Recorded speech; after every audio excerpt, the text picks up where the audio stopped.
Hello and welcome to another episode of the Average Joe Football Show. I'm your host, Joe Fair. Thank you guys so much for tuning in to another episode of George Costanza's favorite football podcast. What? And I'm joined once again by my illustrious producer, Joe Teason. How's it going, Joe? Spectacular. Awesome. Stellar. Awesome. Incredible. Really good. I'm happy for you. Almost as good as George Stanza. George Costanza, actually. Yeah, you wouldn't know because you don't watch Seinfeld. Oh, I love that. Like I Is that do. the one with the guy with Ray Romano and... Nope, that's Everybody Loves Raymond. Oh, yeah. Yeah. Oh, Yeah. nice, man. Good. You've been watching Seinfeld lately? Yeah, well, my wife's been watching it, and I'll watch it in the background sometimes. And, yeah, it's pretty good. It's pretty funny. First season I watched it, I was like, what is the hype about this? Seemed kind of Okay. not that good. Yeah. Second season, all right, I can see it. Pretty good, It's eh? pretty funny. It's Yeah. pretty funny. All I just right. discovered this show. You just discovered it now. Yeah, When did it Seinf- come out? I don't know, but I just don't think a lot of people know about Seinfeld.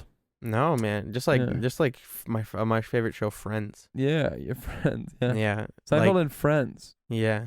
Two shows that, like, not a lot of people talk about. Yeah. Also, The Office. Yes.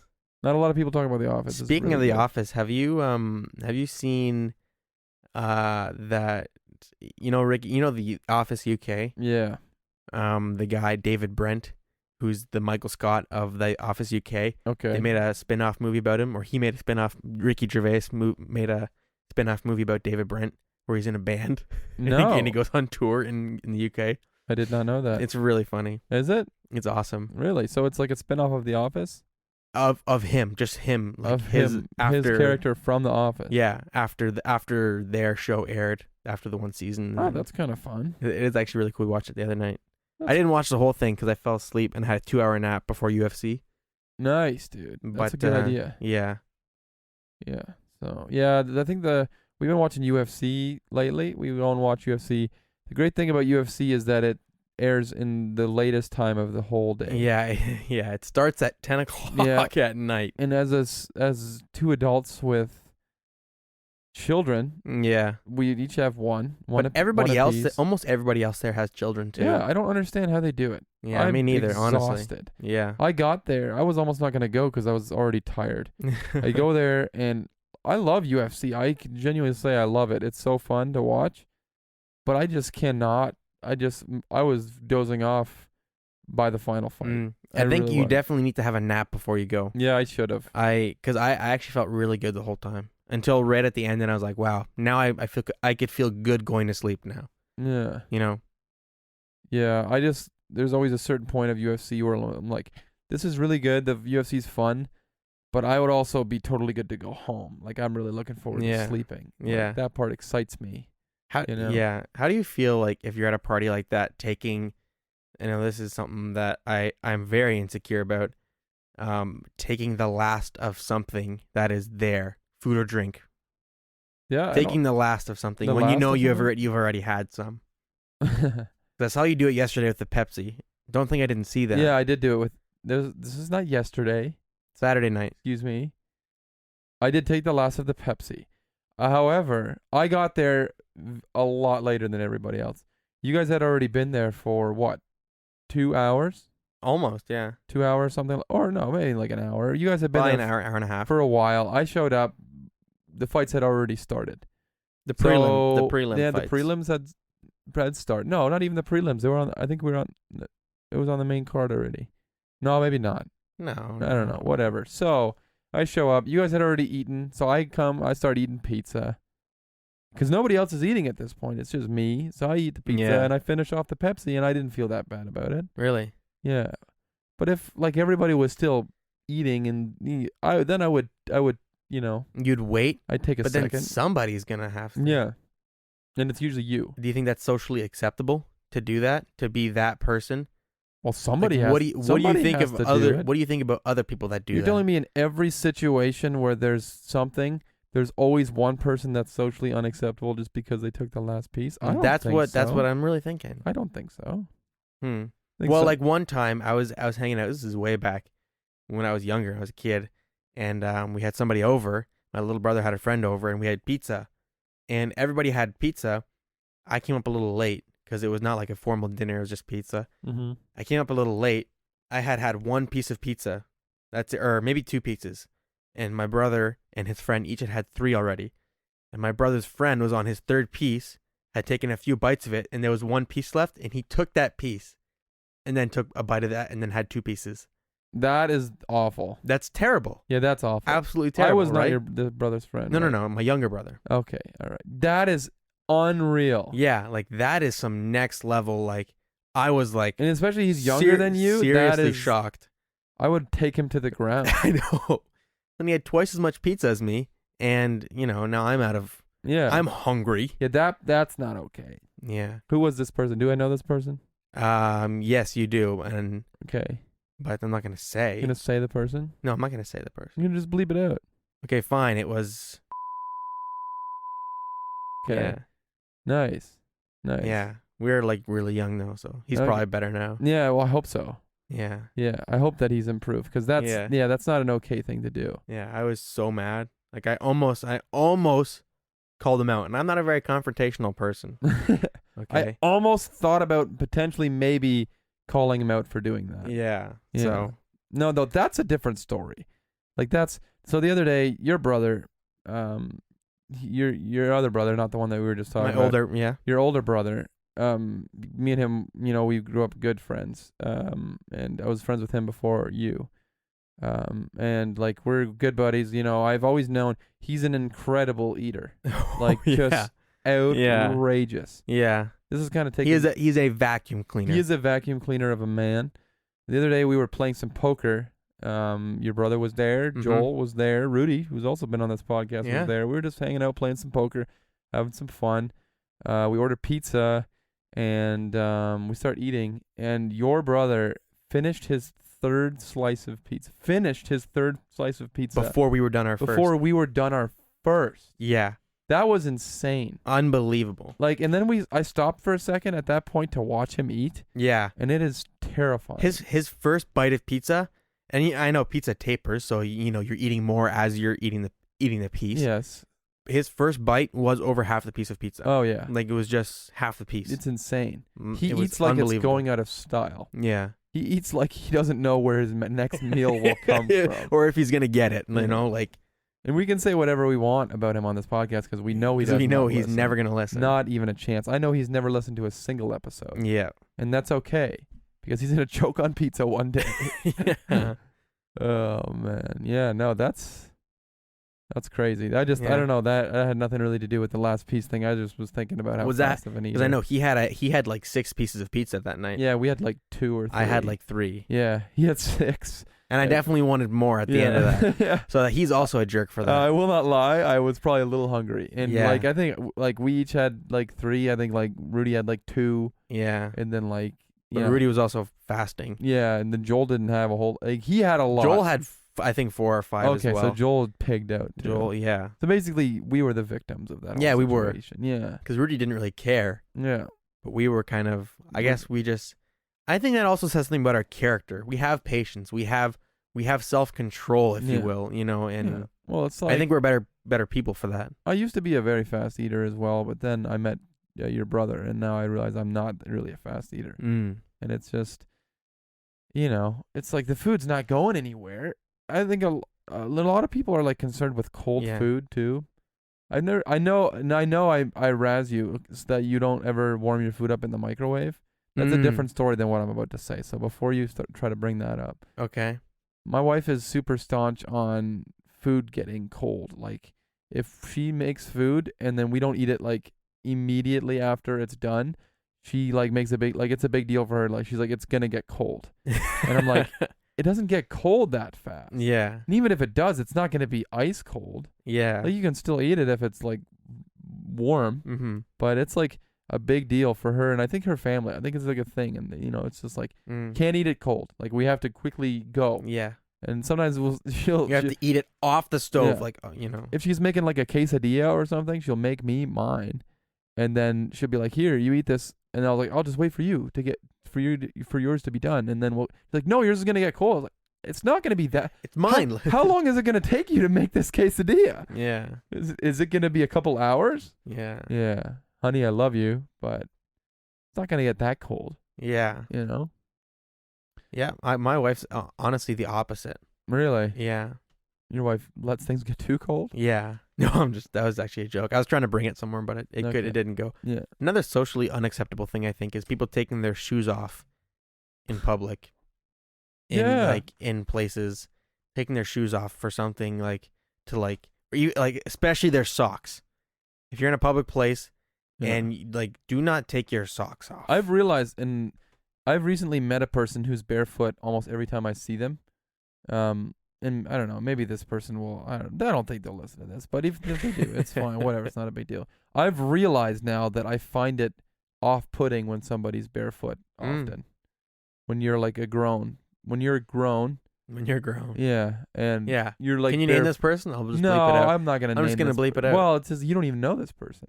So okay, well, I'll bleep it out. Okay, his name is all right? Oh. Yeah. Yeah, it's Yeah. Yeah. Yeah. Nice person. Like this person. Honestly, really one of the friendliest persons. Almost every time I see them, barefoot. And it's become like a joke between me and my wife every time. And it's quite funny actually. But it's like I didn't realize up until then like that. Like it's not a big deal, but it's just like immediately I'm like, something about you is off to me if you're always barefoot. It's like also I don't see the appeal in, and you might think about this and you might actually disagree with me entirely. I don't love just walking around my house without clothes on.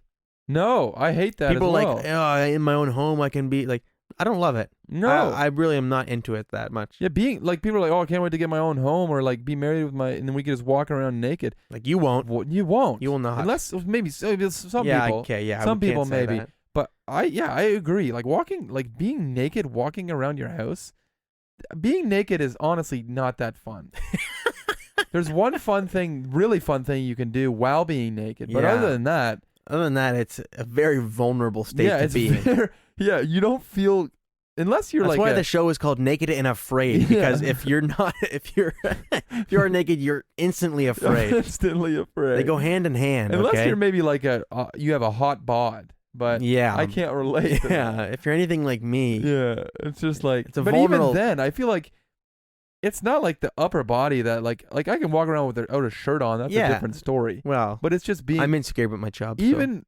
But even that, like, it's just kind of like cold, and it's just like. Yeah. We have clothes, you know, and it's just like I don't know. It just feels weird to be naked, you know. Yeah. And maybe that's just honestly because we live in a society. We do. And the more to think about it, we live in a society. It is a society after all. Well, and until the day where we don't live in a society, it's, things like that are not going to be normal. Yeah. We have to normalize. We have to normalize stuff not like that. living in a society. Speaking of normalizing things. Yeah. I have a thing, and this could get really controversial. Okay. And I fear that what this will make me look like. Controversial as in we could like digging up old Twitter. No, it's not going to be something that will get us canceled. Okay. It's something that could make people think less of me. Okay. So I'm going out on a limb and I'm saying this. I think that we should normalize and just hear me out before you judge me. We should normalize picking your nose. Oh, 100%. Thank you. Absolutely, 100%. Okay, and I want to say, yep. I think the grossest, don't normalize, picking your nose and, eating it or rubbing it on something or, yes. That part, no, let's not do that. But I feel like if you have something in your nose. You cannot just have that there. And I've done it. I've gone to the point at work where, listen, if I got something in my nose, if there's a booger in my nose, I'll just get it out. But why is that a thing that you need to be ashamed of? I don't really know. I think that it's wow. That's you really got me with that one. That's good. Thank you. Usually I've been thinking about this a lot lately. Really, I will not. But I usually go to the bathroom to do it. Yeah. I almost always. See, that's what I'm saying. I don't want to have to hide. Yeah. I want to. You're sick of hiding. You're saying you're tired of being in the closet. Yeah, not. Yeah, that's what you're saying. Really what I was saying. You want to come out of the closet. No, that's not what I was saying. I was saying I don't want to have to be ashamed. We all get stuff in our nose. Yeah. Just take, and it doesn't. Okay, and let's not make it a long thing where your finger's in your nose for 30 seconds. No, I'm not. if it's there, If you're going just knuckle, no knuckle deep. That is like if you're gonna do that, You go gotta into the bathroom. washroom Kleenex, Yeah. and you got it. But if there's something in your nose and you can just do a You're quick gonna- little boom, just like a little like Yeah. this, and then you could throw it in the garbage, or if you're Yeah. outside, get rid of it. yeah, It's like we don't got to make a big deal about it. yeah, And listen, now if I see people, with their finger in their nose for extended periods of time, and it's like, and if that's you, where I draw the line. if it's like a comfort thing or like a habitual thing that you're doing that, then it's Yeah. like different. Think But- of it as kissing in public, okay? Think of it this way. If you drop your wife off, at the mall or something, she's gonna go shopping. Give her a little peck.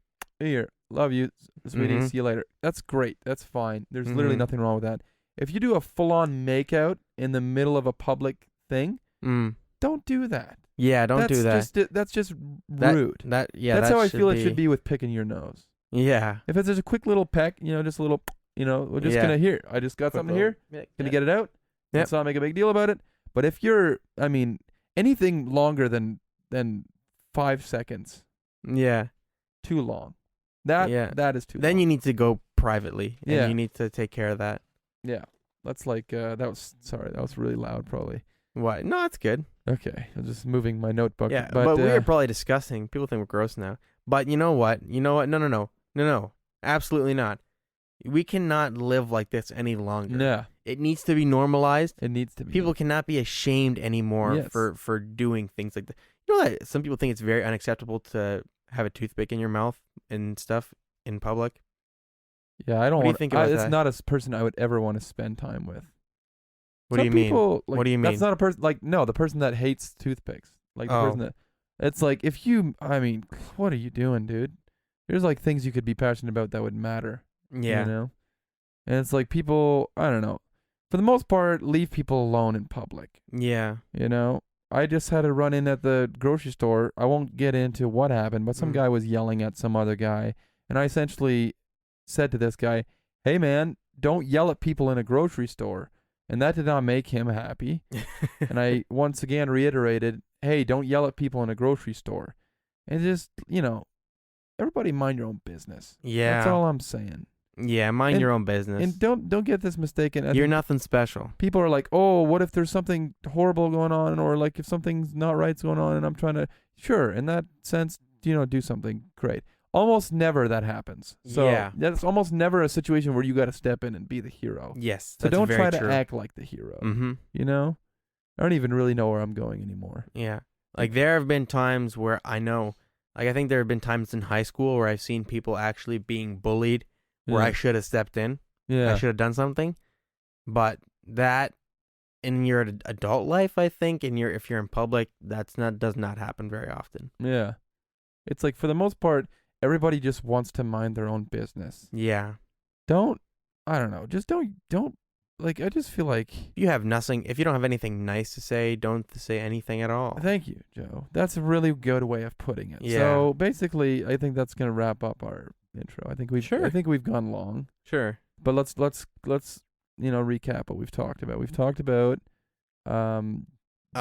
George Costanza, Seltzer. not seltzer. No, we talked about eating fast and taking the last slice. Yep. Unacceptable. Unacceptable to take the last slice. Be considerate. Okay. Well, there's context involved here, though. Yeah. Somebody has to take the last slice. Yes, but yes. Okay. But And don't be selfish about it. We talked about normalizing. Just let people pick their nose, if it's just a little thing. Let's not make a big deal about it. Mm-hmm. We're adults here. Yep. There's something in my nose. It's better than me walking around with something in my nose. Yes. And you can see up there. Yeah. Like I'm a tall man. Yeah. Some people can I see. always can see in your nose. People can see up in my nostril. I got to get that thing cleared out if I don't want to embarrass myself. What if I'm at a job interview later? Yes. Mm-hmm. Yeah, Joe, this was fun. Thanks, man. Appreciate Good talk. We got more good talks coming up. We're gonna talk a little football with Mike. It's gonna be a good time recapping Week 14 of the 2021 NFL That means there's only season. 3 more weeks left. 4 weeks. 4 weeks left. They added Yeah. another week with a new team involved. So No new teams. Nope, just a new week. Stay in touch, guys, and Stay stay tuned for the next All right. Part of the show. Yep, they will. They don't have like if. Okay, yeah. Keep listening to the show, and we'll get Mike on, and then we'll do football. All right, couldn't have said it any better myself.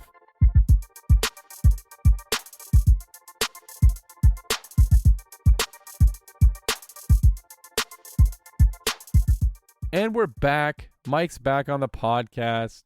Had the week off. Had a little vacation time. You know how it is. Week 14 is in the books. Now that you're listening to this episode, as of right now, for us, not in the books, the Monday Night Football game is going on between the Los Angeles Rams and the Arizona Cardinals.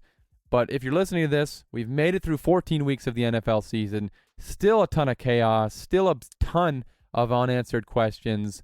But your boy Mike's back. I'm back. We're here to discuss all things and explain things to those of you that might be confused like we are. Mike, how's it going? How was your week off? How are you doing today? Joe, it's been refreshing. I'm glad to be back though. Glad to get on here and talk some football. It's been a while since I have.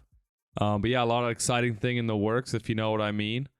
Hopefully we get to share that exciting stuff here in the future. Absolutely. Yeah, no, I'm pumped. It was nice to have some time off and have a little bye week myself. But yeah, no, I'm ready to be back. I'm ready to dive into this crazy season we have. As we were literally just talking about, the amount of teams still in the playoff race is nuts. Yep, it is crazy. And Mike, it's been, if my calculations are correct, it's been 6 weeks since either one of our teams has lost. That streak got extended this week because obviously both of our teams were on bye. So, nothing wrong with not losing during a week, but it's been 6 weeks since we've had to worry about a team losing. Yeah, Joe, that's right. I mean, and like I was telling you before we started recording, even though our teams were on the bye week, we got the win from getting the week off. And we got a win with the Buffalo Bills losing because that helps both of our teams out. Absolutely. And, it was just a good week. It was good all the way around. I enjoyed every second of it. It was a good week, and there were some good games. And why don't we start by talking about some of those games? We won't get into every game because we're getting to the point of the season where, listen, I'm not going to lie, there's some games that really, really don't matter all that much. Like the Titans beating the Texans 20-0. The Titans will matter in the future.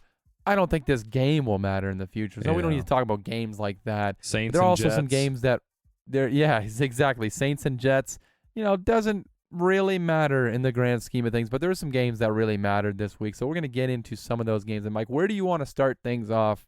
I'll let you do the honor since you're back on the podcast. Love it, Joe. Love it, Joe. Well, I'd be down to start with the Cleveland Browns Baltimore Ravens game. Don't know if you watched much of that game, but honestly, in my opinion, the score was a lot closer than the game seemed. Cleveland had the advantage for, I would say, about 3 quarters of football. I believe after 3 quarters, it was 24-9. And honestly, Cleveland, all they needed to do is put one drive together, and it would have just completely taken the Ravens out, taken all the life out. Lamar Jackson got hurt in this game.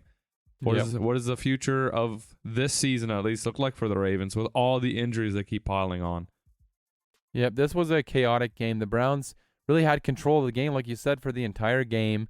And then they were so close to blowing this game at the end. The Ravens recovered an onside kick, and it looks like they're going to go down the field with Tyler Huntley, who honestly, he played okay in this game. He still made some mistakes. His awareness is not all the way there as a quarterback. He's constantly getting hit from behind and fumbling the ball, and it seems like he's not aware of where he is on the field half the time. But he played all right. Kind of like Chase Claypool, just not being aware of what's going on. Kind of like Chase Claypool. Oh, man, don't even get me started on Chase Claypool.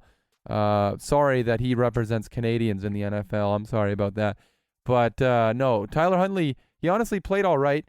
The Browns played really well in this game. I think this was a big win. And obviously Lamar Jackson being out was a huge aspect of this game and was a huge reason why the Ravens lost this game. And John Harbaugh, I believe he said today, Monday as we're recording this, he expects Lamar Jackson to play against Green Bay this week. Hopefully he can play.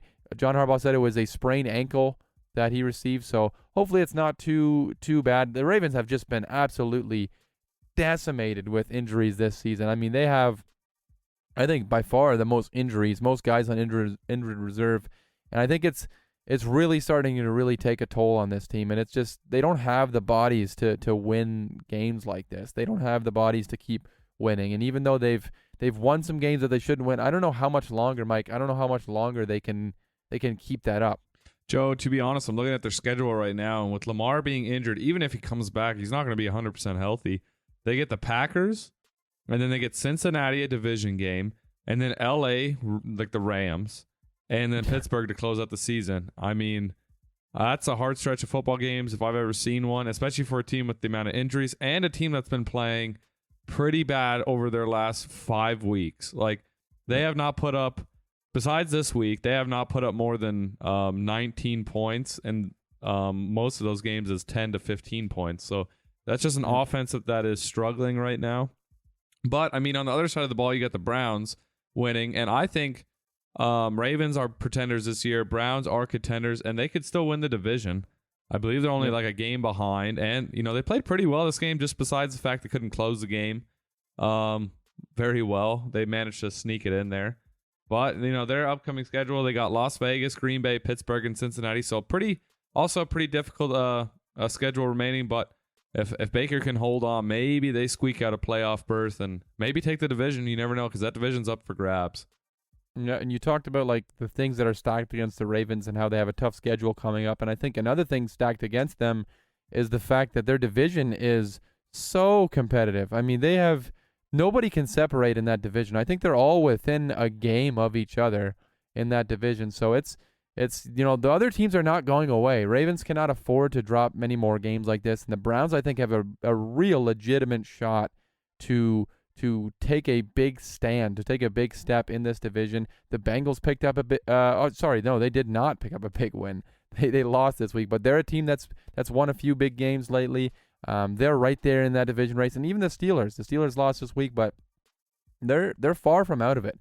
And it's going to be tough sledding, I think, for a lot of these teams in the AFC North. But a big win for the Cleveland Browns. And although Baker Mayfield still doesn't look 100% healthy, I think that he did just enough in this game. And who knows?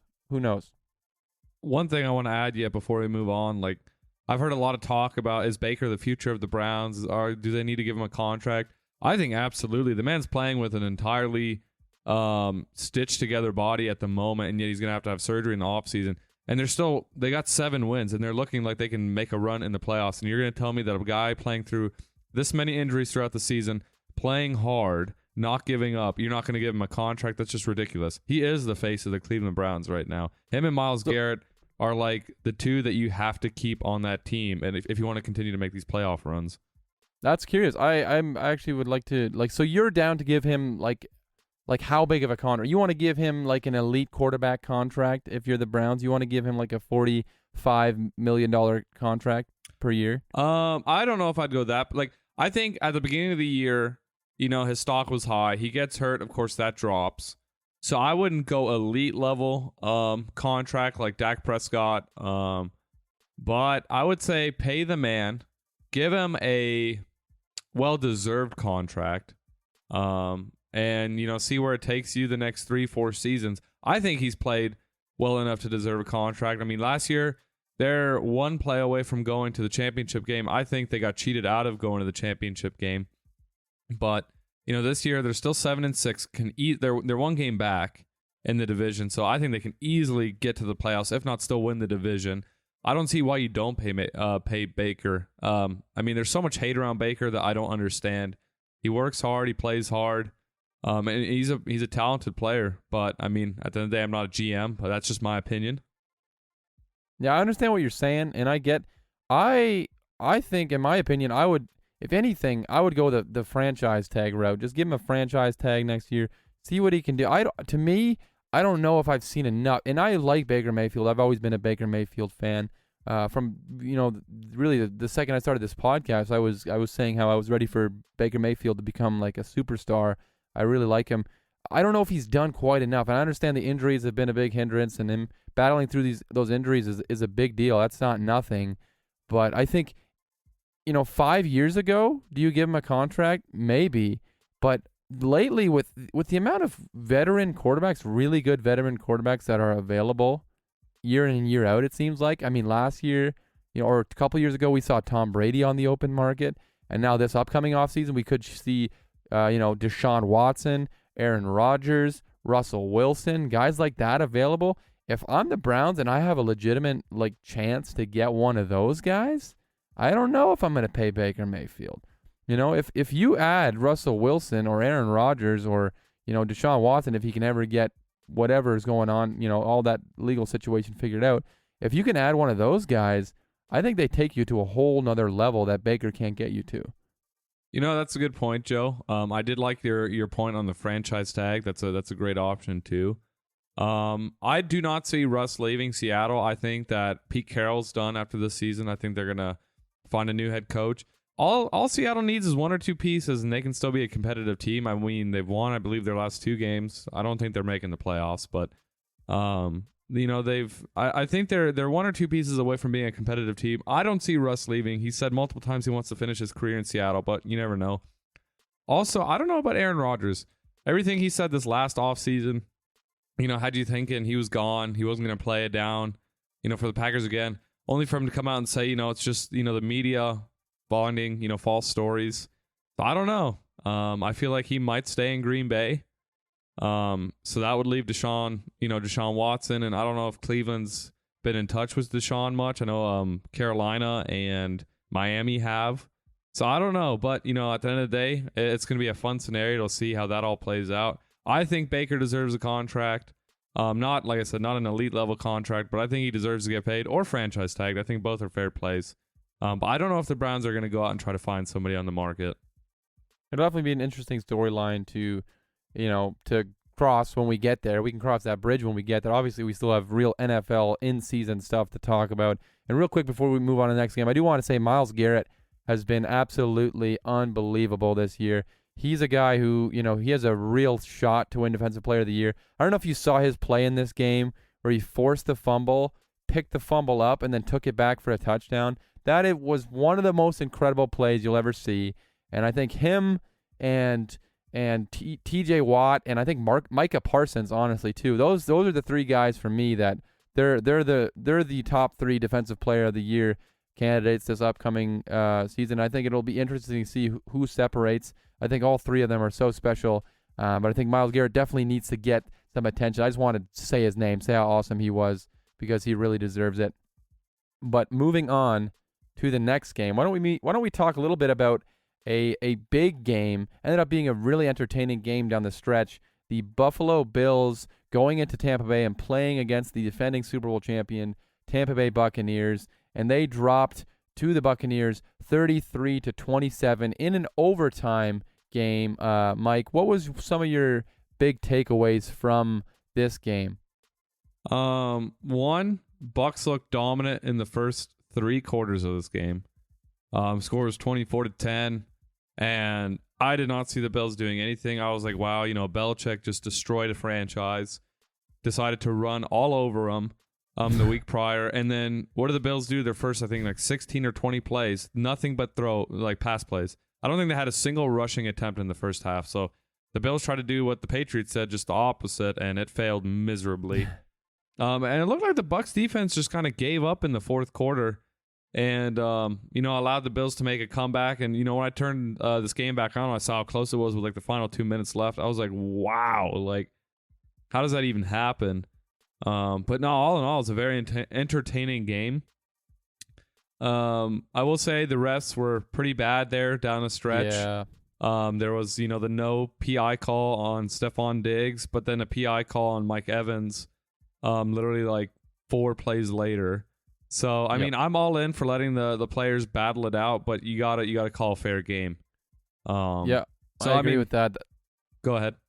100%. We want to be fair. Obviously, as you're a Patriots fan, I'm a Dolphins fan. We obviously selfishly like to see the Bills lose, but I did think some of the reffing there down the stretch was not good, and I do feel bad for Bills fans in that sense. I don't think that was fair on either side, but yeah, the reffing was a problem late in that game. Yeah, absolutely. I mean, as a Bills fan, if that's what you're going to be mad about, you should also be mad about the way your team played the first like 2.5, 3 quarters. Absolutely. If you're going to say that's what cost you the game, no, it's the fact that you didn't do anything for, 45 minutes of football. So that definitely didn't like lose them the game. But, as the rest just need to call fair games. I know it's hard and they're people, they make mistakes. But, I mean, at the end of the day, Tom Brady got a 700 touchdown pass, only player in NFL history to do so. As the Bucs win, it was a very tight game. It was a very fun game. But yeah, no, Bills losing helps both of our teams out, so that's a plus for sure. What'd you take away from this one? Well, like you talked about Tom Brady getting 700 touchdown passes. That was a big milestone. He also became the all-time NFL leader in completions, passing right. Drew Brees in this game with 7,156 all-time completions. Tom Brady continues to, he's going to have every single record in the book when he retires because he just will never retire. But Tom Brady's amazing. I do want to ask, Mike, do you think that Tom Brady locked up the MVP in this game? No. No. And we'll have to wait and see here in the next week or two. But Kyler Murray, even though he missed 3 games, is still right there. I think Tom Brady has the lead. But Kyler Murray, unless he just has a terrible game or two here down the stretch, I think Kyler Murray is very much in it. I will say what you were talking about, records when it comes to Tom Brady. At what point do they just start taking every football he throws out of the game and put it in the can? Because it just seems like every single throw there's a new record, or it's like, oh yeah, now he's the leader. Next throw, he's the leader again. Next throw, he's the leader again. Like, it's kind of ridiculous the amount of records he's breaking. But yeah, I feel like Tom Brady is the leader in the MVP race right now, but Kyler Murray I feel like is right there behind him. Yep. I think Tom Brady's, I don't think he locked it up, but I think he definitely made himself a statement in this game. He went 31 for 46, 363 yards and 2 touchdowns. They got off to a really hot start like you talked about. Bills end up coming back in this game, and it goes to overtime. The Bills can't, do anything on their first drive. They punt. I think the ball was down at like the 4-yard line, and the Buccaneers marched down the field. Tom Brady hit Rashad Perriman on a 58, 56-yard touchdown pass, something like that, to walk it off in overtime. And that was just such a cool moment. Tom Brady had a chance in the fourth quarter to lock the game, the game up. Couldn't quite get it done. Matt Milano got himself a big sack there late. But you cannot give Tom Brady too many chances to go win a game, because we know he will go win a game if he's given the opportunity. So for me, he definitely did a number on his MVP candidacy. I do want to talk about the Bills though, because listen, we know the Bucs are great, and this was a great win for them, and I think they're on the right track. But the Bills are a team to me that if I would be concerned about if I have any stock invested in the Bills. And who have they really beat? If you really look at the schedule, and I know they've played really close with some good teams, I think that you can take some solace in that. But if you look at the teams, like, they haven't really beaten a good team. The only good team they've really beaten is Kansas City, and that was when Kansas City was struggling early on in the season. But they lost to the Patriots, they lost to the Colts, they lost to the Titans. As your daughter says, good night to you. Good night. They lost to the Titans. They haven't. Their best win is really against Kansas City, and that was when Kansas City was at their least impressive. They have some opportunities late here in the season. They'll play Carolina. They play New England again. That's a huge matchup. Then they play Atlanta and New York and the New York Jets. Those are some opportunities for some wins. But to me, I think the Bills invested far too much on making Josh Allen carry this entire team on his back. I think we've seen other teams get into trouble. We've seen Kansas City get into trouble when they try to do that with Patrick Mahomes. And it's like, yes, you have a generational quarterback, a very talented quarterback, but it's very hard for a quarterback to win every single game by himself. And you had Josh Allen in this game. He threw for over 300 yards, threw over 50 passes, and then he had 100 yards on the ground, and no other running back on their team had more than 4 carries. And it's not sustainable, in my opinion. They need to get a better run game. They need to take some of the load off Josh Allen. I don't know what your opinion is on that, but No, I agree, Joe. That's a third team this year I've seen this happen to. The Chiefs putting everything on Patrick Mahomes, the Bills putting everything on Josh Allen, and also the Ravens putting everything on Lamar Jackson. And all three teams, I know the Chiefs are coming around now, but they have struggled at different points in this year. And I don't agree with, teams doing that. Like you said, when you got your quarterback, your future guy, and you're just telling him, like, look, this is all on you. We literally cannot help you in any way. Yeah, that's a lot of pressure, especially when you're, in the hunt for a playoff run. You can't be, running the ball that little of attempts. You got to get Josh Allen some help. They do have, they do have some chances now, but also they're only one game from being knocked out of the running for the playoffs. They're literally the 7th seed right now. Yep. Last week we were talking, or you were probably talking, how they were one win away from being like the number 1 team, and they were the 1 seed in the AFC or the 2 seed, and now they're barely clinching on to 7th seed. So for the Bills, it's fight or flight mode right now. I will say for the Bucks, Tom Brady at 44, he does lead in touchdown passes this year and in passing yards, so that is just an insane stat. So the Bucks fans are already looking towards the Super Bowl, and the Bills fans are already looking for their team to not even make the playoffs. So kind of a tale of 2 stories going right there. Yeah, 100%. 2 teams that kind of seem to be going. I don't know if I want to say opposite directions, because I don't want to panic on the Bills or anything. I'm not saying they're a bottom feeder team, but they're a team with legitimate questions. Definitely some real questions to be asked. And if they didn't make some crazy comeback in the second half of this game, and this game was just a blowout, I think there would be even louder questions for the Bills. But why don't we move on to the next game? And it was a game between 2 teams that now share the same record. It was the Cincinnati Bengals versus the San Francisco 49ers. This was another game that came right down to the wire, and another overtime game. These 4 o'clock games really all just came right down to the wire. It was a really fun ending. But the San Francisco 49ers pull out a 26-23 victory.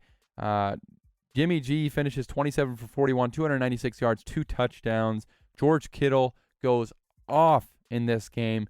He's 13 for 151 and a touchdown. He was unstoppable. Honestly, in my opinion, and I know, this might be recency bias, I think George Kittle's the best tight end in the NFL. I think we kind of forgot about him. He was hurt there for a while. He was a little quiet for a while. George Kittle's the best tight end in the NFL. Sorry, Travis Kelce, Darren Waller, all those other guys. George Kittle's number 1. But Joe Burrow also played really well in this game, 25 for 34, 348 yards and 2 touchdowns. Jamar Chase also caught both of those touchdowns. So this was a good game. The Bengals kind of fell behind early, but like the Buccaneers, were able to make a comeback in this game and nearly pull out the win, but they could not convert on a touchdown on their first drive in overtime. They ended up just kicking a field goal. San Francisco then comes down the field, and Brandon Ayuk scores the game-winning touchdown. But Mike, what were your thoughts on this fun shootout between these 2 teams? Joe, just one name, and you already mentioned it, George Kittle. Man, can he take over a game? I was watching some highlights, and literally it was like the Niners are on offense, and all you saw was George Kittle with a catch, George Kittle with a catch, George Kittle with a catch. That man has been absolutely dominant. I think it's almost safe to say that, he's the best tight end in the game right now. Not pushing, Waller, Gronk, Kelce far behind. But he is just absolutely dominant, and it shows when he's clicking, him and Jimmy G, that offense is rolling. Deebo Samuel had a good game. It's just, that Niners team is one of them scrappy teams that if they make the playoffs, you probably don't want to play against them. They're once playoffs start, records reset, don't matter what you were in the regular season. So these Niners, they'll come get you. And, if you're the Bengals, I wouldn't be too overly concerned yet. But, Joe Burrow had a good game. Joe Mixon struggled again. And Jamar Chase had a pretty decent game. But at the end of the day, going into overtime, you're the Bengals, you got to go down and score. You got to win that game. They played well enough there in the second half to win that game. You don't want to give the opponents another chance with the football, and as it showed, the Niners went on to win the game. But all in all, it was a really fun, entertaining game for sure. But if like I said, if you're the Bengals, you got to pull that one out, because right now you're sitting, I believe, I think the Bengals are out of the wild card race at the moment. So every game for them is big for sure. Yep, they're another team that, they got to pick up some big wins down the stretch. I do want to say, obviously the 49ers won this game. Joe Burrow, he's such a badass. I literally have as one of my notes here in my notebook, just that Joe Burrow is still a badass. I mean, that guy, listen, he's, they got down big in this game. He's a guy, he's just got that winning mentality. And I talked about this on last week's episode when I talked about Joe Burrow versus Justin Herbert very much being a real debate. And Justin Herbert, he played incredible again this week. He looked really good. Joe Burrow was incredible in this game, and he started off slow, but he reminds me, and I already said this last week, and I've said this on multiple different occasions, he reminds me so much of Tom Brady. And that's not to say he's going to be the greatest quarterback of all time, but just that mentality. Just a guy who, he has no fear whatsoever. Joe Burrow in a big spot, he wants the ball in his hands. He wants to march it down the field, and he just wants to win the game. And I know he didn't pull it off in this game. They ended up only getting a field goal there in overtime. I think this Bengals team, they had a really important part of their rebuild here. And I think they got their quarterback. They got to think, do we have the right head coach for this quarterback? Do we have the right team around this quarterback? Because I think their quarterback is a real dude. He's a real guy that, they can't screw this up. They can't be like one of these other teams that screw things up with their quarterback. You got to do right by him, because to me, he is the real deal, and I'm so excited to watch the next 20-some years of Joe Burrow's career. If he can stay healthy, Lord willing, knock on wood, hopefully he'll be playing for a long time. But Joe Burrow looks awesome. And in the 49ers, you talked about, they're a team that's just not going to go down. They're going to fight every single week. Deebo Samuel is their best running back, even though he's not a running back. Yeah. They run him like every week. I think he had, like, a few games this season, he has like one catch, but like 8 carries for like, a ridiculous amount of yards. He had another huge handoff or a huge run that he took for a big touchdown. So Deebo Samuel's super awesome. And this 49ers team, they have a lot of winnable games here down the stretch, and they could be a team that absolutely crashed the playoffs for other teams here. But Mike, which game do you want to talk about next? We'll talk about a little quicker, some of the remaining games that we want to talk about. I mean, let's go to the KC Las Vegas game. Like you said, it'll be a quick game to talk about. Not a whole lot going for Las Vegas. It is Overreaction Monday, so I'm going to say the Raiders are dead. With everything they've been through this year, they are dead. That's not an overreaction. Unpopular opinion, not an overreaction. Okay, awesome. One thing you don't do is you go and stand in the opponent's 50-yard line logo. We saw that last year with the Titans and Ravens. I don't get why the Raiders thought it was a good idea, like they were some team that's been absolutely dominant this year, because they haven't at all. And the Chiefs showed them, like, nope, we're not going to have that happen. It was as Joe would say, a absolute shellacking, 48-9. Raiders really were not in this game from the opening, I think, play where they fumbled and it got returned for a touchdown. So all in all, an embarrassing loss if you're the Las Vegas Raiders. And for the Kansas City Chiefs, I mean, yeah, your defense played great, played really well, but that offense still does not seem like it's clicking. I mean, Travis Kelce didn't do much this game. Tyreek Hill didn't do much this game. Patrick Mahomes had he had a good game, but not like a Patrick Mahomes level game. He went 20 for 24, 2 touchdowns and 258 yards. So, stats were really good. Well, I mean, I'm used to seeing Patrick Mahomes throw for 30, 40 times, 400 plus yards, 4 touchdowns. Yeah. So that offense still doesn't seem to be clicking all that well. I mean, they really didn't have to in this game. Their defense absolutely carried them. But we'll have to wait until next week and the upcoming weeks to see if that offense can still get it figured out and get clicking again. But Joe, what were your thoughts on this embarrassing blowout? Yeah, I'm going to say that if the Kansas City Chiefs played the Las Vegas Raiders every week, they would absolutely be all the way back, because every time they play this team, they put up 40 points, they dominate, and it looks like the Chiefs are back. And I do agree with you. The offense, I don't think, is all the way quite back yet. I think they still got a ways to go. It still seems like they're figuring themselves out. But listen, when you play the Raiders as well as they do, and the Raiders just refuse to make any adjustments on defense, the Chiefs are going to look like they're back. But they looked well enough in this game. I think the Chiefs' defense, to me, has still been one of the more impressive. I mean, look at their the scores the last few weeks. I'm going to look this up real quick, because I talked about it last week, and I know they're not, playing. I'm not even going to say they're not playing a good team. The Raiders are a good offense. Let's not underestimate the Raiders. They're not a good team. They're a good offense. But they allowed just 9 points against the Raiders last 2 weeks before. So 3 weeks in a row now, they've allowed 9 points. So Wow. 9 points to the Broncos, 9 points to the Cowboys, 14 points to the Raiders last time they played, 7 points to the Giants, 3 points to the Titans, 13 points to Washington.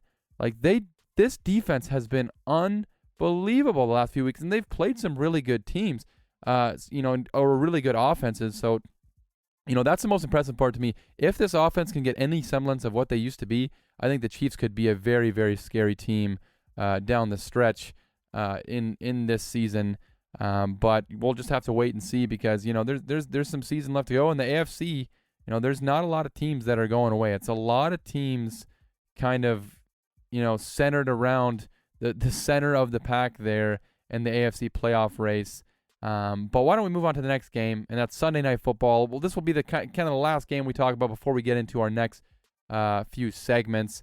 The Packers and the Bears played in what was surprisingly a high-scoring shootout in this game. Mike, how did we get to this final score? I think it was 45-30 in this game, something like that. How in the world did we get to a 40-something to 30 game in cold, freezing Lambeau Field? Well, Joe, I will say the Bears came out swinging. I bet everyone in Lambeau Field figured this was going to be a 30-10 blowout. Bears weren't going to do much. The Bears have been one of those teams this year that's like their record doesn't show, I think, how good their team is. They have a decent team. They have a pretty competitive team, but with the whole quarterback controversy at the beginning of the year, like Andy Dalton, Justin Fields, eventually they figured it out. The Bears were up 27-21 going into half, which in the second quarter alone, both teams combined scored for 45 points, which is just absolutely ridiculous. Yeah. The Bears played really well. Head coach Matt Nagy, who I thought was getting fired like 2 or 3 weeks ago, said that he was just having fun. They were having a good time. And from the opening kickoff of the second half, it fell apart for the Bears. They only put up 3 points in the second half, whereas the Packers put up another 24. So all in all, Packers get a big win, looking, like they should look. But I mean, if you're the Bears, that's some bright spots. Justin Fields looked, absolutely great. Looked like he had a lot of heart out there, playing hard all the way through. It just didn't work out for them. But, I think I was pretty critical of Justin Fields early on in the season. I think the Bears got their guy. I think they need a new head coach. I do not know why Allen Robinson just isn't doing anything. Yeah. But I think, the Bears are also 1 or 2 pieces away from being a pretty legit team. So at the end of the day, like I said, Packers get the win. I believe now they are 10-3. So, they're already, basically a lock for the playoffs. But all in all, good win for the Packers. But what do you got on this game, Joe? Yeah, the Packers are 10-3 now. They're right there with the Arizona Cardinals. If the Cardinals lose here on Monday Night Football, the Packers have the head-to-head advantage, so they'll be the new number 1 seed in the NFC. So a big-time victory for the Packers. And you talk about Justin Fields, and I'm absolutely in on Justin Fields. It sounds weird, I'm a Michigan fan. He played at Ohio State. He destroyed the Michigan Wolverines at Ohio State. But I've always been a fan of Justin Fields. In the draft process, I thought he was honestly my favorite quarterback in that draft class. I won't say he was the best quarterback, but he was my favorite quarterback in that class. And I think he has the highest upside out of all the quarterbacks in this past draft class, and I'm excited for him. I think they absolutely got their guy. And it was an exciting start for them. But yeah, they're going to start over. They're going to get a new head coach. And the Packers, they're a team that, listen, they just win every week. No excuses. They go out and win. Aaron Rodgers is looking better and better every single week. Another team, I think there's going to be some really fun matchups, especially in the NFC. If we see the Buccaneers versus the Packers again, all these teams, the Cardinals, all these teams peaking at the right time. I think there's going to be some seriously really fun clashes in the NFC and potentially in the AFC as well, and around playoff time. But that'll sort of wrap up some of the big games. Why don't we talk about our biggest winners and losers from Week 14 of the NFL season, Mike? Who do you have as your biggest loser from Week 14, whether it be a player or a team or whatever? Who's your biggest loser? Joe, I'm going to go with the Buffalo Bills. Last week Not being able to to pull out a win on a team who only threw the ball 3 times at home. The Bills were at home. I know that the conditions were unfair. Still, getting absolutely embarrassed. And then this week, getting absolutely embarrassed again. In warm temperature, the end of the game, I don't think dictates how the game went at all. I think Tampa Bay got very lazy at the end there. But yeah, no, the Bills now are right there in the 7th seed. They're 1 game away from being knocked out of the playoff run. And, if you're Sean McDermott and Josh Allen, you got to figure it out. You got to get that offense going. Defense has played okay. But yeah, no, if you're a Bills fan, it's time to worry because, even looking past this season, I felt like this year was a year that the Bills put it together after last year. They made a pretty deep run. And then, to come out and play the way they have, especially only being 2-4 and their last, I think, is 6 games. Yeah, no, Bills are my biggest loser. Yeah, and you talked about the game against the Patriots, and we didn't really get a chance to talk about this because it was happening last week, and when I was on the podcast by myself, and it was happening during the podcast, so I didn't really talk about it. And you talk about it being kind of unfair with the weather. Well, listen, the weather was the same for both teams, and the Patriots figured it out. Patriots ran the ball really well, and if you're the Bills got to get a run game because absolutely, if you get a run game, you're right there in that game, and they were right there in that game. It wasn't a blowout by any means. But, you're allowed to run the ball as well. And now, perfect conditions like you talk about in Tampa Bay, you still got blown out in the first half. Yeah, you don't run the ball. And, you're allowed to run as well. So I don't want to hear those excuses from Bills fans that, it was the weather, it was the weather. The weather was the same for the Patriots. They didn't have weather turned off on their game. It was the same. But, yeah, I think that's a good point. The Bills as your biggest loser. My biggest loser from Week 14 has got to be, this is actually tough. I have 2. I'm going to go with 2 because I have 2 really, really good options here. First up, I'm going to go the Raiders, the Las Vegas Raiders. You cannot dance on the logo if you're going to be down 35-0 to start the game. You cannot do that. I mean, you cannot look like more of a loser than doing that, dancing on the logo, whatever they're doing on the logo, to go down 35-0. And then my other biggest loser, this is probably the biggest loser of the whole NFL season, and it's head coach Urban Meyer for the Jacksonville Jaguars. Our boy, Urban Meyer. I don't know if you saw the stuff that came out about him this week. He took he wrangled up his staff and basically was calling his staff, the staff that he hired, calling them losers, asking them what's on their resume, and saying that he's a winner and they're all losers. And there's rumors coming out that the players just don't like him. And I don't know. It looks really, really ugly there in Jacksonville for Urban Meyer. Yeah, no, absolutely. If you're the Jacksonville Jaguars and the fans, get it figured out. I mean, this is bad. I mean, especially as a head coach, you can't be doing that. You got to get the team together, not separate and pull them apart. And that's exactly what Urban Meyer's doing. And he's done since I think it was week 4 when he decided to go to a bar and have a little fun with some ladies, He just isn't a team player. I knew you were gonna find a way to bring that up again. Yeah, I just knew it. Just not a team player, Joe. Not a team player. But yeah, big L for Urban Meyer. Big L. And why don't we get on to some W's? Who's your biggest winner from Week 14? Joe, I'm gonna go with the Cleveland Browns. I think even if Lamar plays this game, I still think the Browns win the game. I don't know. To get a division win. And not only be 1 game behind the Ravens, and if they can sneak out another 1 or 2 wins, they could be sitting on top of that division for sure. So it's a big win for the Browns. I'm excited to see if they can continue to winning. I think it was 2 weeks ago, 3 weeks ago, I kind of wrote them off. I was like, Browns ain't going anywhere. Bench Baker, get them healthy, and now look at them. They're right back in the race. So big win for the Cleveland Browns. Who you got? Yeah, I'm gonna go with Tom Brady. I'm gonna say he's the biggest winner from week 14. Listen, he broke all those records we talked about. Also, I think he really took a next step in the MVP race. I think my prediction, I don't think it's wrapped up yet, but my prediction is he's gonna be the oldest MVP in sports history this year at There's 44. Another football, and there goes another football in the cannon. Yep, another one. Let's go put it in Canton. Yep, he's going to be the oldest MVP. I think this was the week that we're going to look back and say, hey, he separated himself. That huge game-winning pass to Rashad Perryman, I think, is going to be, the play that we remember as this is when Tom Brady took that final step towards winning MVP. So to me, he is the biggest winner from this week. Well, why don't we move on to our next segment? It's a little fun segment. Well, I shouldn't say fun yet. We don't know if it's fun yet. Hopefully we can make it fun. I think it's terrible. It's awful. All right. Well, maybe we'll just skip it. But no, I'm just kidding. What we're gonna, we're at week 14. There's just 4 weeks left in the NFL season. It's playoff time. It's crunch time. This is where the teams get separated. The contenders, the pretenders, they get separated. And right around now is when you need guys to step up. You need coaches to step up. You need quarterbacks to step up. You need, everybody. Everybody needs to step up because this is do or die time. So we're just going to throw out a couple players, coaches, teams, whatever.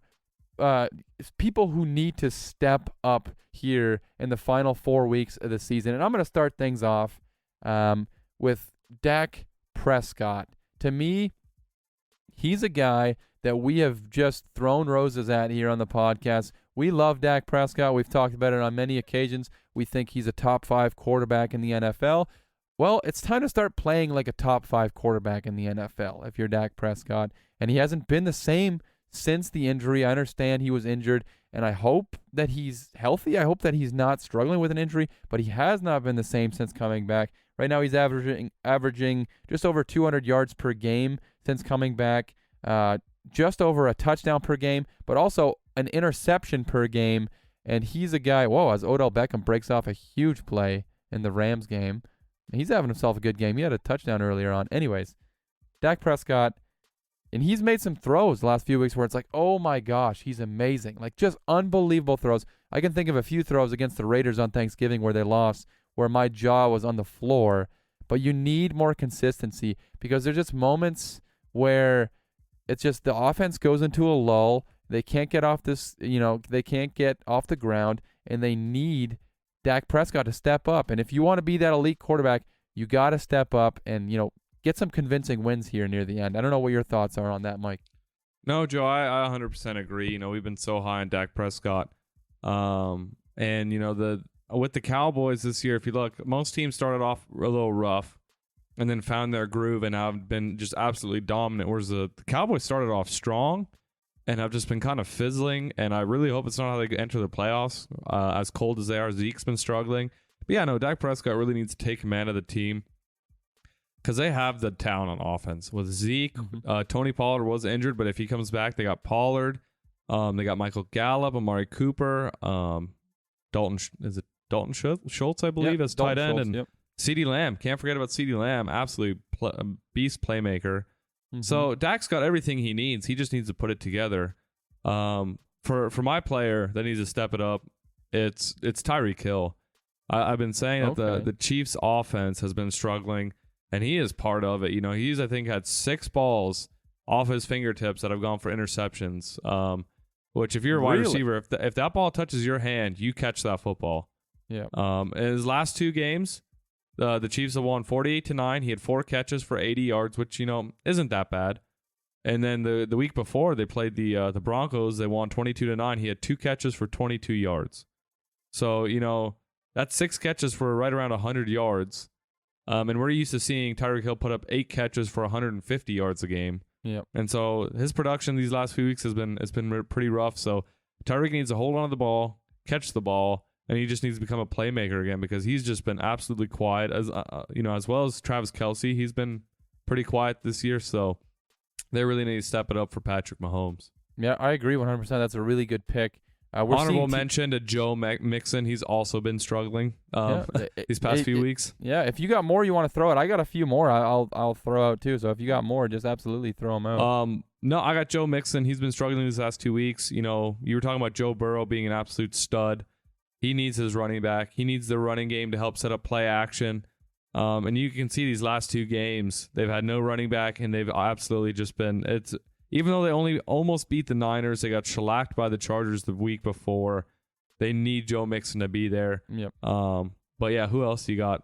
Yeah, I like your Tyreek Hill pick. I didn't even really think about that. That's a really good. Teams are selling out to stop Travis Kelce, And if that's happening, Tyreek needs to take that next step. He needs to make those big plays that we're used to seeing him. And Joe Mixon, that's a really good pick as well. He's been struggling the last few weeks. To me, I'm going to go back to the quarterback position. I'm going to say Kirk Cousins. He needs to step up these next 4 weeks. And I will say, listen, he's played really well. I went and looked at his box scores, and obviously box score is not everything, but I went and looked at the last few games. He's playing well. His stats on the year are really, really good. Now, he did struggle against the Steelers in that win. He didn't play all too well. I think he finished 14 for 31, 216 yards, 2 touchdowns, and 2 picks. I thought it was one of his worst games on the season, and that worries me because, yes, he's played well this season, but we've seen him fizzle out when they really need him. When things really matter, he cannot get the job done. On primetime games, he can't get the job done. He's got 2 huge primetime games coming up. This Monday, he's playing the Chicago Bears. You're thinking, oh, the Bears are not a good team. Listen, they're not. They're a better team than I think people give them credit for, and they're going to give Minnesota all they can handle. I'll bet you that much. I'm going to say, they're gonna give them a run for their money. They might even win. Who knows? We'll see in my pick'ems what I think about that. But you got to win on primetime. I mean, he stinks on primetime every single year. When they really need him, he won't step up. I need him to step up here and take this team to the playoffs. They're right on the fringes of the playoffs. They're right there on the outside looking in. And then in Week 17, they play on Sunday Night Football against the Green Bay Packers. I know they already beat the Packers earlier this season. If you want to get a lot of respect, Kirk Cousins, go and sweep the Packers. That's how you get a ton of respect. So for me, Kirk Cousins is somebody that really needs to step up these next 4 weeks. No, Joe, that's absolutely right. And I'm going to go over to a coach real quick while you're talking about Kirk Cousins. And I'm going to go with Mike Zimmer.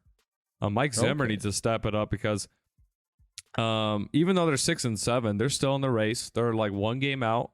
They're right there on the verge of making it in the playoffs. They are 3-4 in their last 7 games since their bye week. And the crazy thing, in those 7 games, Joe, they have outscored their opponents. And they've only won 3 games. Like, I'm not saying, like, if you add up totals, it's only, I think, 1 or 2 points. But if you're outscoring your opponents through a 7-game stretch, you would think you'd have more than 3 wins.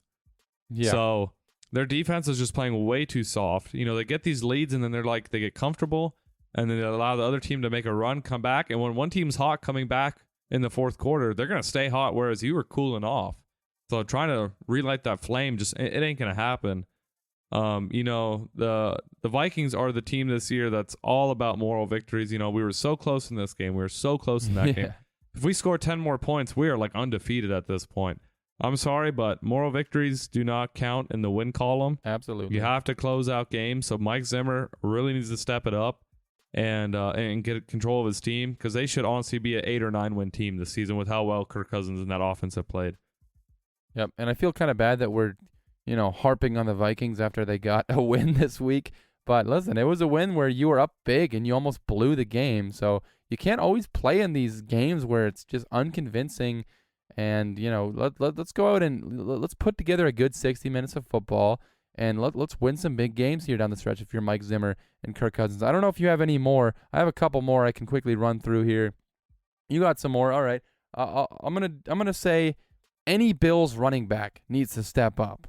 Any of them. It doesn't matter. Devin Singletary, Matt Breida, Zach Moss. I don't care. We talked about it. The Bills don't have a run game. Josh Allen needs help, man. He cannot do it himself.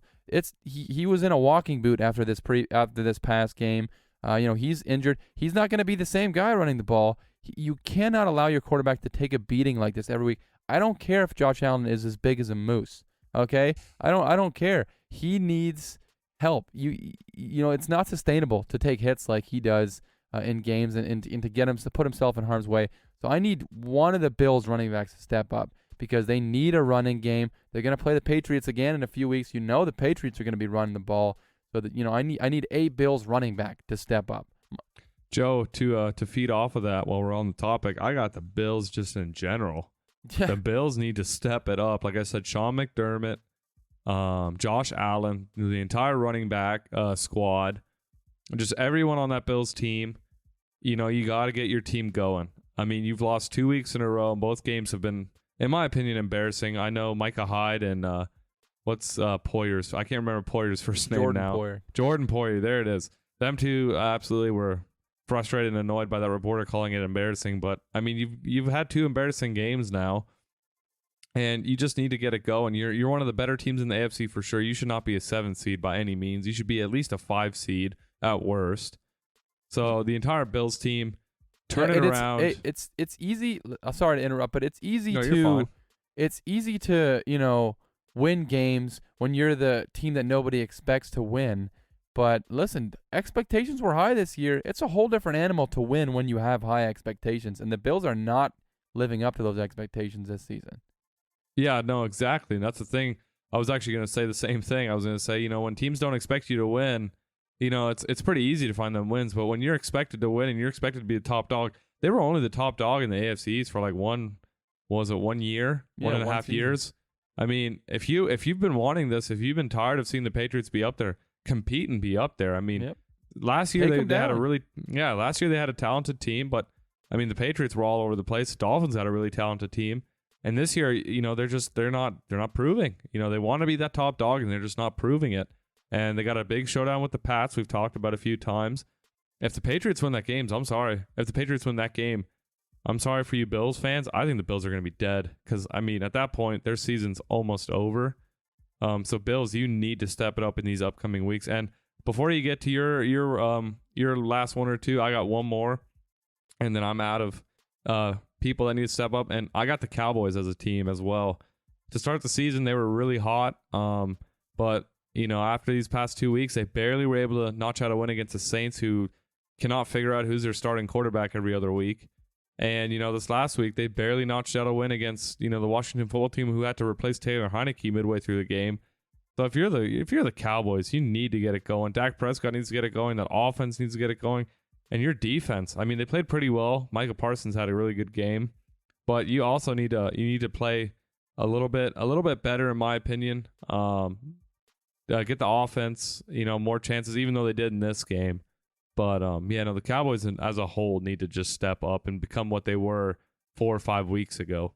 Yep, they have all the talent to be one of the best teams in the NFC. So, I want them to be a team that just finally, takes that next step and becomes like a number 1 or 2 seed in the NFC. Take that next step. And one more point I want to make on the Cowboys, and specifically Dak Prescott that I didn't get to before. Zeke Elliott, we talked about how he's been struggling lately. He is so injured. Like that guy, you can tell him running the ball. He looks like Tom Brady running the ball right now. He is so slow, and like you can tell he's hurt. So that's even more reason for Dak Prescott to step up. They need him right now. And he's got all the weapons to do it. He's got CeeDee Lamb. He's got Amari Cooper. He's got Dalton Schultz, like you said. He's got all these weapons. Michael Gallup, he would be a number 1 receiver on any other team, really. He's got the weapons. Dak needs to step up, and the rest of the Cowboys need to step up. I did like their defense this week. They made some big plays. And with Dexter Lawrence now back, DeMarcus Lawrence, not Dexter Lawrence. DeMarcus Lawrence back, and Randy Gregory was making plays this game. Hopefully they can take the next step in the next few weeks. But my final people that need to step up, it's literally anybody in the AFC. Just step up. Somebody go and take that number 1 seed. And maybe it's your Patriots, Mike. Maybe they will. Maybe this last week was when they went and they took that next step, and they're going to take the number 1 seed. Somebody's got to do it, because listen, I love parity. I love the fact that any team can, take any team that can win the Super Bowl, whatever. Somebody's got to step up. I got to be able to figure something out in this conference. Somebody step up in the AFC, please. Yeah, no, I agree 100% with that. I do enjoy the competitiveness of this NFL season for sure. With them adding them extra playoff slots, it's just you can see every team is fighting hard. It's not like, okay, we have 5 wins, let's just rebuild for next year. Like those 5-win teams right now are still playing hard. Mm-hmm. So it's been really fun to watch. But I agree, step it up. If it's the Patriots, if it's the Chiefs, I don't think the Titans are going to step it up, but I've heard rumors that, Derrick Henry's making a comeback. He could make it back before the end of the season, which would really boost the Titans. So yeah, any one of those teams really needs to get it going, because if you look at the NFC, there's 1 or 2 teams that are just at the top, and then everyone else is just 1 or 2 games below them. But they're the next level teams. Whereas in the AFC, there's like all 7 teams going into the playoffs right now are at the top in the AFC. So, Yep. Hopefully Somebody's one got of to them figures it out. step up. Yeah, exactly. Somebody's got to do it, and I'm hoping it's Patriots, but they got a big game coming up against Colts. That'll be a fun one to watch on Saturday.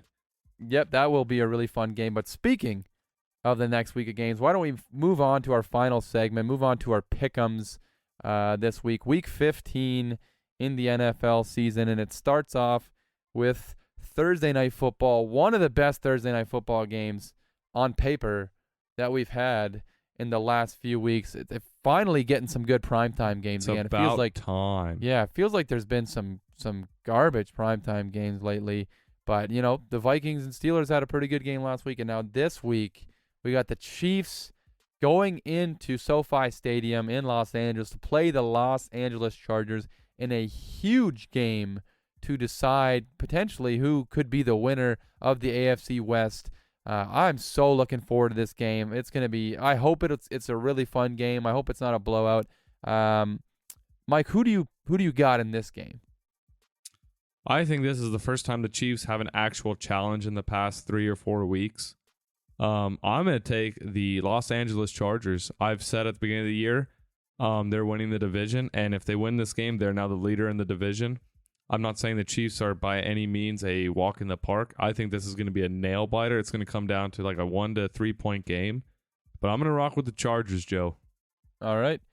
I'm going to go with the Chiefs. I see people saying, oh, the Chargers are going to go out, and I was listening to a podcast and some guy was totally convinced the Chargers were going to destroy the Chiefs. And I'm like, how much longer are we going to do this with the Chiefs? Like, eventually they're going to step, like, their defense has been playing so good. I don't think people understand.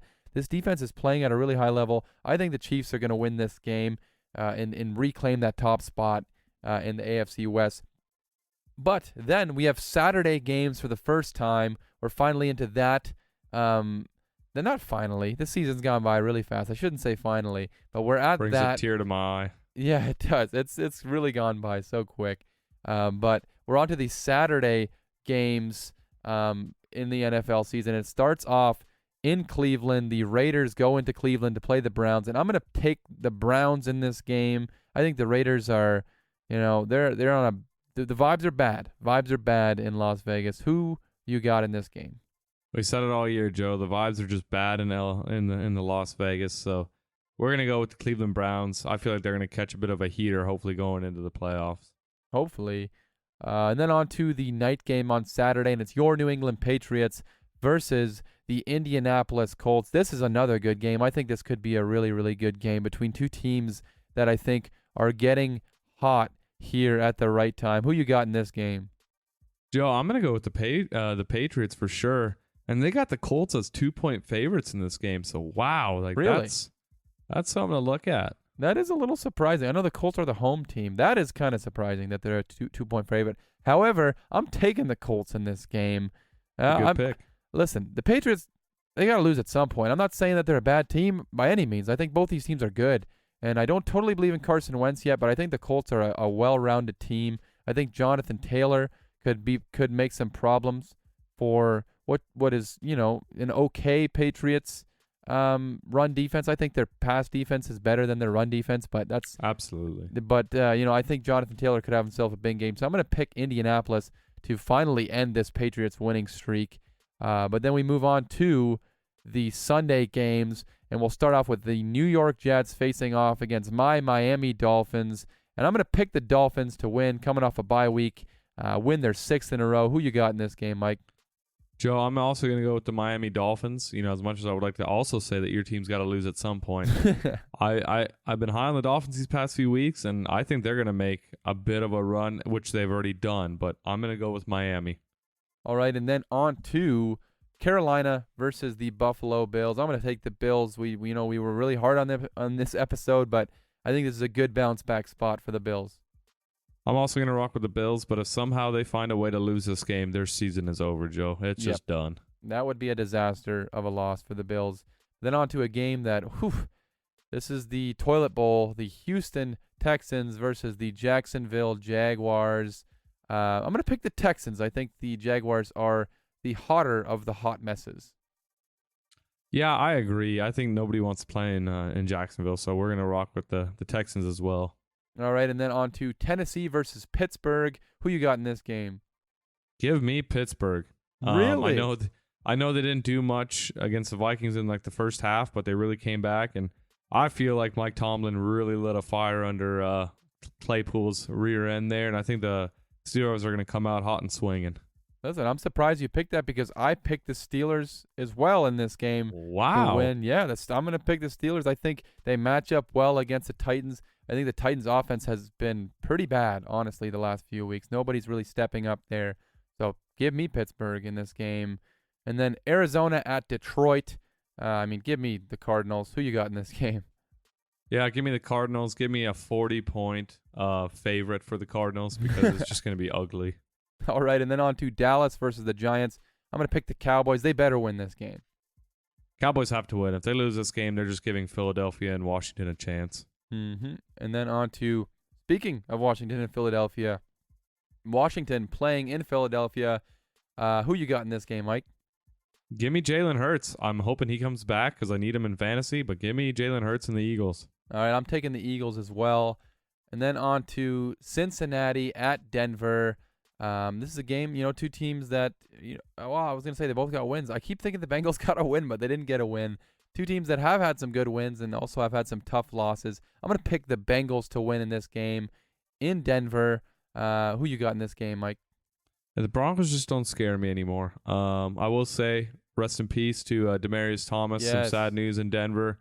But we're going to go with the Cincinnati Bengals. Yep, okay. I do want to, why don't we take a quick moment just to talk about Demaryius Thomas. We don't really go over news anymore in this podcast just because there's so much, games to talk about. But I do want to talk a little bit about Demaryius Thomas.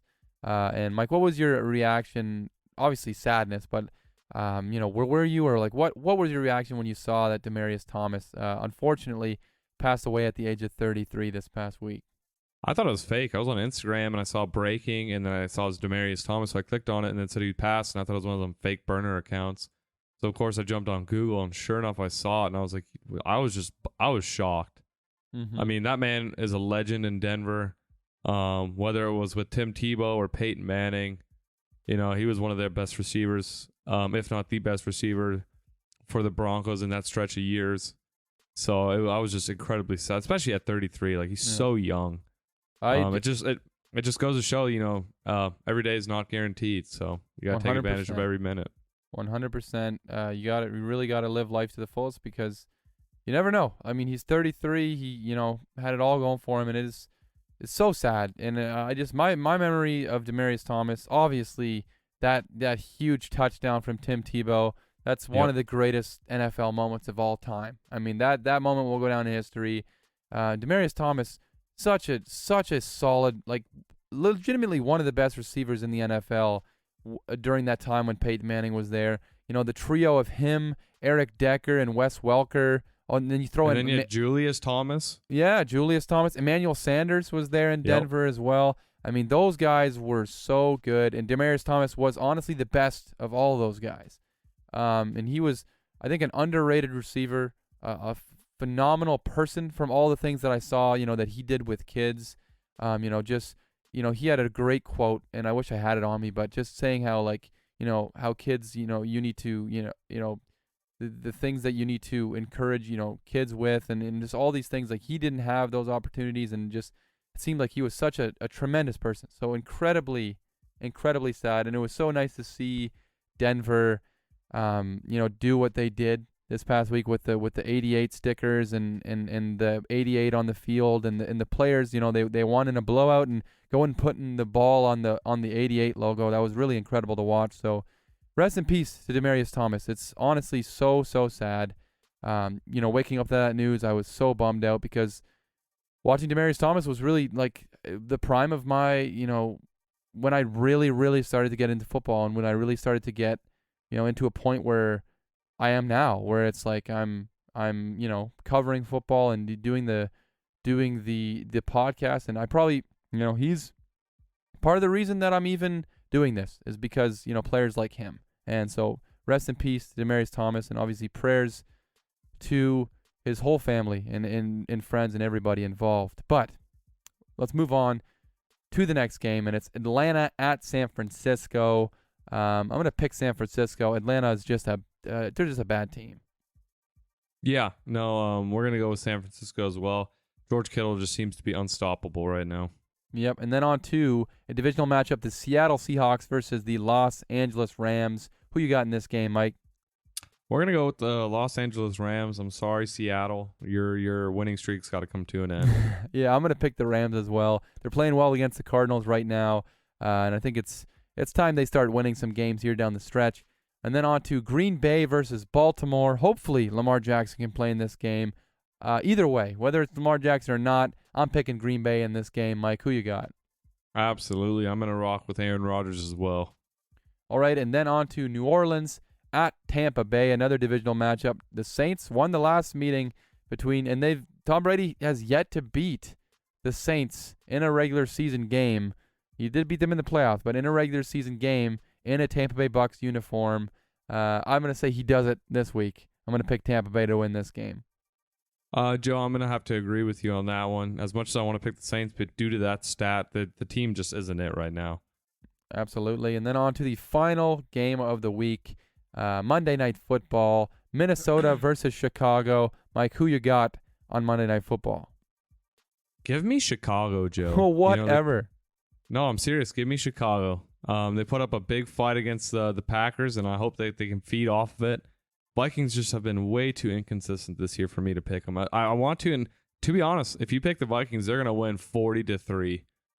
That's just how it works. But yeah, I'm gonna rock with the Bears. Listen, man, the reason I was so stunned is because I picked the Bears as well. Every one of these picks that I feel like, oh yeah, I'm gonna kind of going off the norm here.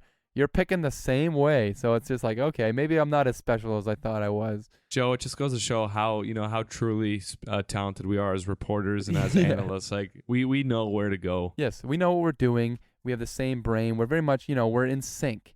Me and you have this chemistry. Much. It's undeniable. But listen. Oh, real quick before we move on, I forgot to say how we did last week. I got to get my plug in here real quick. No, I got to get it in, Mike. I got to get it in.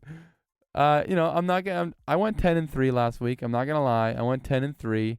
It's pretty good. I move on to 123, 83-1. Feeling pretty hot. Mike, how did you do this last week? I want to say I went 8-5. You did go 8-5. Okay, yeah, I thought I went 8-5. I don't know. I actually don't know what that puts me at. I think I'm like a 118. Yep, 118, 88-1. So I have a 5-point lead on you, Mike. Listen, I'm sorry. I'm just, maybe I'm just better at this. I know we're in sync and we have this chemistry, but one of us has got to be the better pick'em guy, and I'll take it if you want me to. 100%, Joe. But if you do realize that I picked the Lions like 8 times this year, and if it wasn't for that, I would be beating you. That's very fair. You have been on the Lions. You've been on Motor City Dan this whole time. And I think their one win, you didn't pick them that week, right? Them. That's so funny. Oh man, that's kind of been the story of the pick'ems, especially. Well, I only have a 5-point lead, but I was gonna say especially for you this season. That's really good. Well, that kind of wraps things up, Mike. Unless you have anything else you want to say. Go watch Man in the Arena. I started watching that, and let me tell you, Tom Brady really knows how to put on a football show. It's so entertaining. Really? I'll have to check that out. Where do you watch that on? It's on ESPN Plus. Shout out to the sponsor, ESPN Plus. Yeah, it's sponsored by ESPN Plus. All right, yeah. Go watch Man in the Arena. I don't have anything else to say, Mike. This was a really fun episode. I enjoyed it. Had some fun talking football. Great having you back on the pod. It's just not the same doing it by myself. So it's good to have you back. It's good to be here, Joe. Good to have you. And listen, we're coming up to the end of the NFL regular season. The playoffs are just around the corner. Holy smokes, that was a huge touchdown pass to Van Jefferson. I just saw it. I thought that was Odell. I was about to freak out if that was Odell, but no, it was Van Jefferson. What a throw by Matthew Stafford. Holy smokes. This is gonna be a fun finale. Yeah, man, we gotta get the heck out of here and watch this game. Sorry to you listeners out there, but I think I'm ready to tune into this one. Yeah, we gotta go. Playoffs are right around the corner. Looking forward to it. A lot of fun games still yet to be played, but until No, I can't do that part yet. I gotta say, for Mike, for JT behind the mic, for myself, make sure you guys rate us 5 stars. Make sure you subscribe. Make sure you support us. Follow us on Instagram and Twitter at _AverageJoe Show. For all 3 of us and for all the listeners, for all the supporters of the show, we really appreciate it. We will catch you guys on the next one.